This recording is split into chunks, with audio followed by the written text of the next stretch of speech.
side of it. And what you're looking for is the story behind the news. We bring it to you from Lagos, the commercial capital of Nigeria, giving you all sides and political stories round the clock. Every detail from the start line to the final whistle.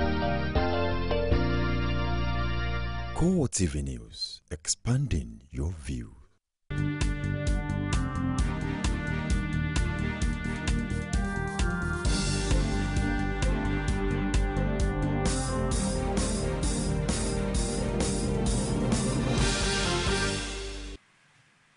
Good afternoon, CoreTV News on the hour. I am Tolu or Jewumi. The deadly Boko Haram swept on a bar and a brothel located near a major military base in Mobi, Adamawa State, and killed several people.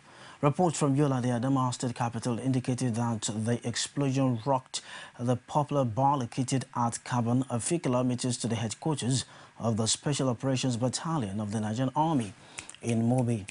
It was gathered that the Special Operations Battalion was at the center of the Nigerian government's counter-offensive against Boko Haram's increasingly daring attacks on military and civilian targets. The blast occurred around 6 p.m. at the hospitality hideout, where both military and civilians used to unwind. Local sources added that soldiers based in Mobi frequently join civilians to eat, drink, and dance at the watering hole. It, however, says that military commanders had warned soldiers not to stay at the joint past 4 p.m. A personal aide of the Archbishop of Canterbury, Rowan Williams, has been working secretly to help free the Chibok schoolgirls who were kidnapped by Boko Haram terrorists over a month ago. A London-based media outfit close to the Anglican Church revealed this at the weekend. Stephen Davis, a former canon at Coventry, is said to have held face-to-face talks with a senior commander of the Boko Haram group after traveling to its stronghold and sleeping out in the bush.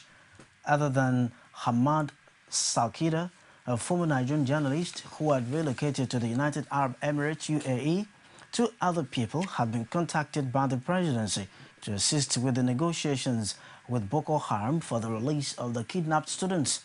Aliyu Shekau, an indigene of Benue State, and Davis, a foreigner with experience in hostage negotiation, were also contacted by the presidency to negotiate the release of the girls.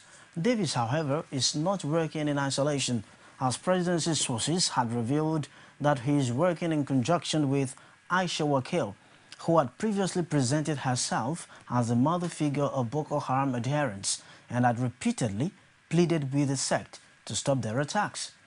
Davis had previously worked in Nigeria with Justin Welby, head of the Anglican Church, to broker a truce between militants in the Niger Delta and the government. The pair were frequently blindfolded and held at gunpoint during their work. The All Progressives Congress APC has condemned the killing of the Emir of Goza, Idrissa Timta, by suspected Boko Haram gunmen. The party says the development confirms the terror group as the enemy of the whole nation, rather than a group set up by some imaginary opposition political parties or relates to bring down the Jonathan administration. In a statement issued in Lagos by its interim National Publicity Secretary Lai Mohammed, the party says the atrocious killing of the Emir is the clearest indication yet that the Jonathan administration has misdiagnosed the Boko Haram menace from the outset. It recalled that when the indiscriminate activities of Boko Haram are placed side by side with other facts, one would realize how deceitful and diversionary it is for anyone to portray it as an attempt to make Nigeria ungovernable under Jonathan. The party says the insurgency has festered because the government started off by not seeing it for what it is, thus losing valuable time to combat it. It added that when it started dawning on the government that the nation faces a serious problem, it responded by seeking to make political gains out of it. APC restated its demand for a national security conference as different from a gathering of all political parties to help forge a common front against Boko Haram. ECOWAS leaders have met in an extraordinary session to review the political situation in Guinea-Bissau and the security situation in the region, particularly in northern Mali and northern Nigeria. A statement from the ECOWAS spokesperson in Abuja, Sani Ugo, says the meeting was held in Accra over the weekend. The heads of state and government, according to the statement, expressed deep concern over the recent deterioration in the security situation and reaffirmed their determination to actively combat the threats posed by terrorism to regional and international peace and security. The summit also appealed to the international community, partners and donors to continue to support the efforts, especially in humanitarian assistance to displaced people and refugees in neighboring states. They also expressed concern over the bloody and recurrent attacks perpetrated particularly by the Boko Haram sect in parts of northern Nigeria and commended the mobilization of the international community behind Nigeria. Prelate of the Methodist Church of Trinity, Lagos, Samuel Kanu Uche, has prescribed divine help as a solution to incessant insurgent attacks on the country. He urged Nigerians to pray ceaselessly so that peace and tranquility can return to the country. Jumoke Olatunji has more. As Nigerians continue to groan under the pain of incessant terror attacks, religious leaders have continued to harp on the need for Nigerians to be closer to God through fervent prayers. The prelate of Methodist Church of Trinity, Lagos, Samuel Kanu Uche, admonishes that the government should be God-fearing and all citizens in the country should embrace godliness. According to Uche, politicians should always seek the face of God while contesting for political positions. We are overwhelmed, we're depressed over what is happening. We need God. Only God can intervene and save us now. It's not about religion. It's not about politics now. It is above politics and religion. We need God to come and save Nigeria. Students of the Methodist Girls High School, Yaba, were also on hand to use the occasion to call on the federal government to do all within its power to ensure the return of the over 200 female students adopted from Chibok by the Boko Haram sect. We appeal to the federal government to please help us, to assist us in finding our girls. We are appealing with Boko Haram to release all of them. Our mothers are crying every day. We girls are crying every day for the release of the Chibok girls. Appealing to God to help us bring them back. We want our girls back. We don't want them to be held captive. The call on all Nigerians to continue to seek divine intervention to the incessant terror attacks in the country is still on. Today, Methodist Church's admonition will go a long way to encourage all in the land to place premium on prayers. Olajumoke Olatunji, CoreTV News, Lagos. As preparations for the 2015 general elections get underway, the leading opposition party in Nigeria, All Progressives Congress APC, says it has all it takes to dislodge the ruling People's Democratic Party PDP from Aso Rock. Rashid took up some APC leaders in Ado-Ekiti, the Ekiti state capital, on the issue and filed in this report. The strong determination of the major opposition party in Nigeria, the All Progressives Congress, to put an end to the 15-year run of government at the center by People's Democratic Party come 2015 is now gathering momentum. At the moment, APC controls 16 states out of the 36 states of the Federation, and it is poised to retain its grip on power in Ekiti and Osun states, where the governorship elections will be conducted this year on June 21st and August 9th, respectively. If you look at this now, you will know there's no opposition in Ekiti. Ekiti state belongs to APC. There's no doubt about it. We're clear-headed and clear-minded about it. This has never happened in the history of these states. The transition from a government to another government, it has never happened.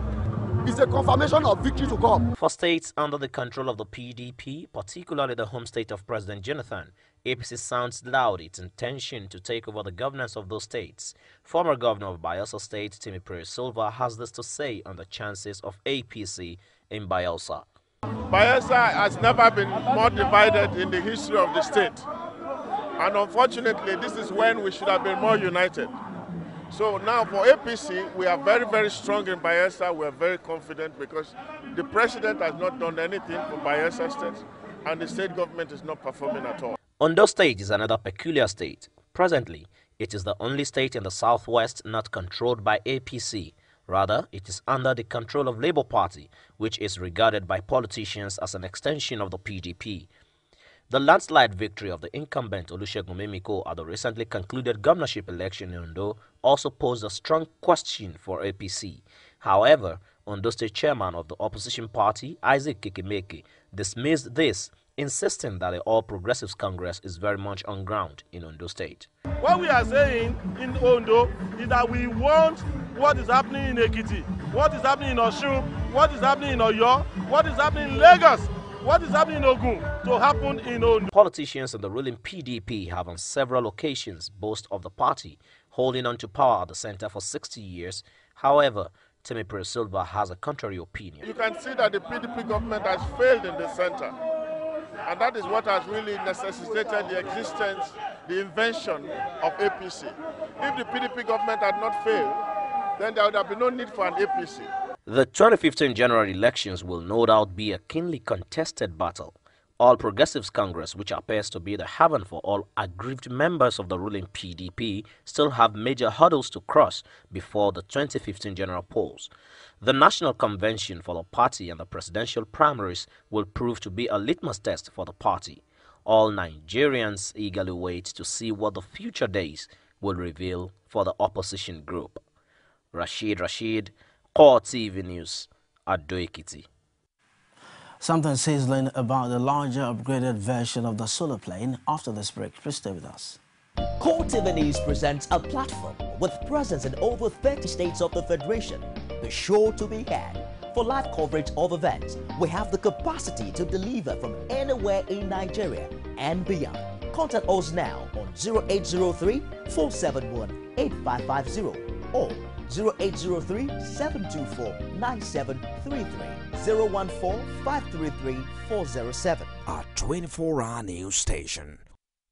Nigerians continue to Tonight, the city of Lagos waits at the dark as all routes Be the first to know from the north, south, east, west, and around Africa. We break the news. One Nigeria. Now you can catch all the actions live as the news breaks. We are CoreTV News. Welcome to CoreTV. A 24-hour news station. Thanks for staying with us. You're still watching CoreTV News on the hour. For more information on our news and the other programs, visit us on our Facebook page, facebook.com/CoreTV News. On Twitter, our handle is @CoreTV News NG.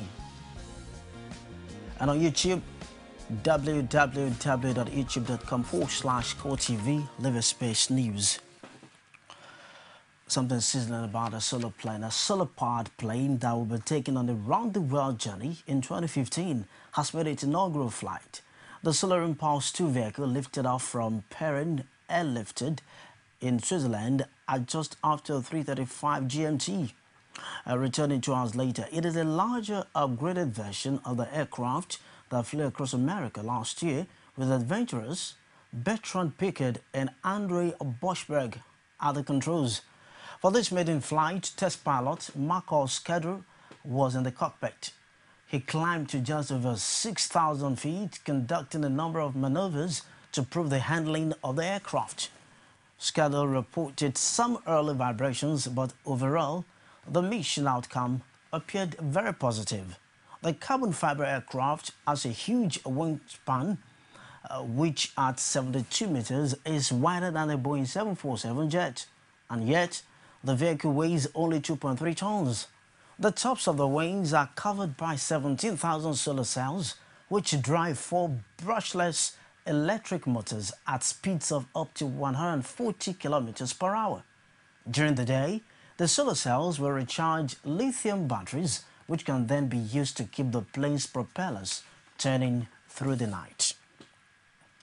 That's all. Thanks for watching. I'm Tolu Ojewu. Good afternoon. See you again on top of the hour.